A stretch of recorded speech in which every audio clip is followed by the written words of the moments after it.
उत्तर सोलापूर तालुक्यातील अकोले काठी इथं विद्या गुरुकुल नाशिक मान्यताप्राप्त योग आणि निसर्गोपचार केंद्र सुरू करण्यात आलं आहे। विद्या गुरुकुल नाशिक मान्यताप्राप्त योग आणि निसर्गोपचार केंद्राचे योग अध्यापक योग थेरपिस्ट विश्वंभर घोलप यांनी ही माहिती दिली।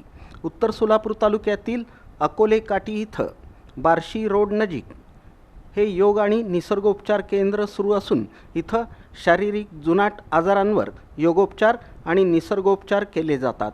निसर्गोपचारामध्ये मसाज, जलोपचार, माती उपचार, सूर्यस्नान, चुंबक चिकित्सा, ॲक्युप्रेशर, हवन यांचा समावेश असून योगोपचारामध्ये योगनिद्रा, शुद्धिक्रिया, आसन, प्राणायाम, ओंकार, बंध यांचा समावेश असून गरजू रुग्णांनी इथं उपचार घ्यावेत असं आवाहन विद्या गुरुकुल नाशिक मान्यताप्राप्त योग आणि निसर्गोपचार केंद्राचे योग अध्यापक योग थेरपिस्ट विश्वंभर घोलप यांनी केलं।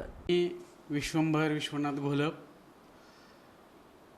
संचालक योग विद्या गुरुकुल नाशिक यांची मान्यताप्राप्त योग व निसर्गोपचार केंद्र अकोले काठी या ठिकाणी बार्शी रोड, तालुका उत्तर सोलापूर, जिल्हा सोलापूर येथे ते केंद्र आपण चालू केलेलं आहे।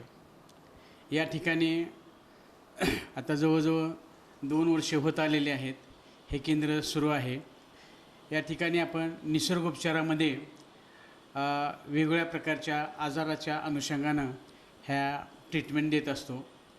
आता ह्याच्यामध्ये माती उपचार आहे, जल उपचार आहे, त्याचबरोबर मसाज आहे, त्यानंतर अन्य काही क्रिया ह्या दिल्या जातात ज्याला आपण पंचमहाभौतिक उपचार म्हणतो, ते निसर्गोपचारामध्ये इथं केलं जातं।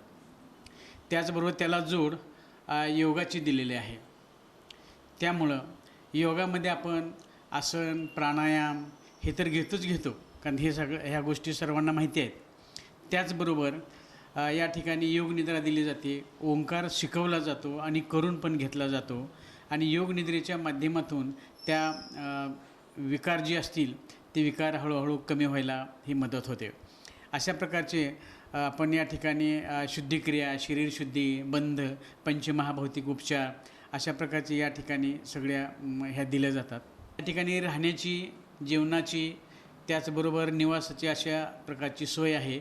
इथं तुम्हाला सगळा याच्यातून पौष्टिक आहार दिला जातो, आरोग्यदायी आहार दिला जातो आणि तो आहार आता माणसाचं कसं झालेलं आहे, जीवनशैली बदललेली असल्यामुळं त्यांच्या ह्या जीवनशैलीमुळं अनेक प्रकारचे विकार मागं लागलेले आहेत। तर हे जे विकार आहेत ते आपल्या आचार, विचार, आहार, विहार ह्या चारही माध्यमातून त्याच्यावरती शरीरावरती परिणाम केला जातो आणि त्याचे जे विकार असतात ते मुळापासून निघून जातात आणि हे जे विकार आहेत हे मुळापासून निघून जात असल्यामुळे आपल्याला पुन्हा ह्याचा वारंवार त्रास होत नाही। अशा प्रकारचं हे या ठिकाणी नियोजन आहे।